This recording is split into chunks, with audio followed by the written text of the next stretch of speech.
देखिए, ये बहुत एक पुरानी और लंबी डिमांड थी, क्योंकि बाकरगढ़ गांव जो दिल्ली का बॉर्डर है, वहां से ये गांव गुभाना और माजरी ये केवल 2 किलोमीटर की दूरी पे है। और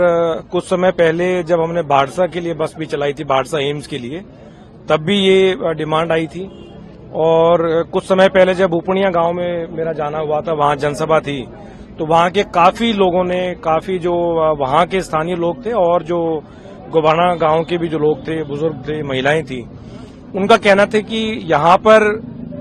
कोई परिवहन व्यवस्था उस प्रकार से नहीं है जिस प्रकार से दिल्ली में है। दिल्ली में जिस प्रकार से माननीय सीएम अरविंद केजरीवाल जी के नेतृत्व में, उनके मार्गदर्शन में जिस प्रकार से हमने पब्लिक ट्रांसपोर्ट को मजबूत किया है, आज वहां कोई भी व्यक्ति को चंद मिनटों से ज्यादा वहां इंतजार नहीं करना पड़ता। बेहतरीन बसें, air condition, low floor, electric बसें जो हैं आज वहां पब्लिक की सेवा में हैं। मेरे ख्याल से उसी से प्रेरित होकर यहाँ के लोगों ने बार बार ये डिमांड की। हमारे साथ जो यहाँ पे आम आदमी पार्टी के जो कार्यकर्ता हैं और जो अधिकारी हैं, जो पद अधिकारी हैं, उन्होंने भी हम तक ये आवाज पहुंचाई कि अगर, क्योंकि केवल 2-2.5 किलोमीटर की दूरी है, तो उसी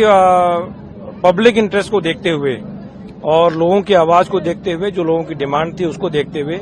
हमने जो बाकरगढ़ गांव पे 848 रूट नंबर बस जो टर्मिनेट हुआ करती थी, उसको हमने मात्र 2 किलोमीटर आगे बढ़ाया, ताकि गुभाना माजरी गांव के साथ साथ जो आसपास के जितने भी 15-20 गांव हैं उनको फायदा होगा।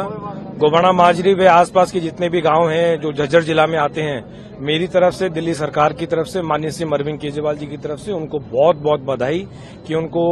बेहतरीन इलेक्ट्रिक बसों में सफर करने का मौका मिलेगा। रात को धूप में, बारिश में जो हमारी माताएं बहनों को 2-2.5 किलोमीटर बाकरगढ़ गांव से चलने पे मजबूर थीं,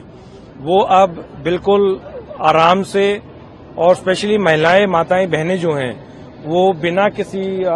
किराए के, बिना किसी टिकट के पैसा दिए वो ये सफर जो है बहुत अच्छे तरीके से कर पाएंगी। तो मेरी तरफ से एक बार पुनः जितने भी यहाँ पे आसपास के गांव हैं उनको बहुत बहुत बधाई, ढेर सारी शुभकामनाएं। सर, क्या ये कोई पॉलिटिक्स ट्रेंड तो नहीं है, क्योंकि ये मांग आज की नहीं, कई सालों से उठाई जा रही है, और अब इलेक्शन के टाइम पे हरियाणा में जो इलेक्शन है वो होने जा रहे हैं, तो इलेक्शन के टाइम पर इनको मान्यता दी गई है, तो सर क्या कहना चाहोगे आप? भाई, जब बाढ़सा गांव में चलाई थी तब तो कोई इलेक्शन नहीं थे, और वो बसें आज भी चल रही हैं। तो बाढ़सा गांव में जो बसें चलाई थी, तो राजनीति अपनी जगह है, लेकिन अगर पब्लिक की कोई डिमांड है और वो अगर मेरे अधिकार क्षेत्र में है, या दिल्ली सरकार के अधिकार क्षेत्र में है, या सीएम साहब के अधिकार क्षेत्र में है, तो हम 100% करेंगे। और इसके बकायदा हमने ऑर्डर इश्यू किए हैं। ऐसा नहीं है कि मैं कोई ये बस पकड़ के ले आया, 2 डीटीसी के अफसर साथ में ले आया, ऐसी जो राजनीति हम नहीं करते। बकायदा हमने ऑर्डर इश्यू किए हैं, डीटीसी द्वारा ये ऑर्डर के तहत पूरा ये बसें चलेंगी। और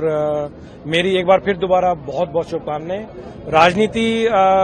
मेरे ख्याल से बढ़िया राजनीति हमें करनी चाहिए, कंस्ट्रक्टिव राजनीति करनी चाहिए, जिससे लोगों को फायदा हो, जिससे जनमानस के जीवन और सरल हो, उनको फायदा पहुंचे। और मैं समझता हूं कि जिस प्रकार से माननीय सीएम अरविंद केजरीवाल जी ने दिल्ली में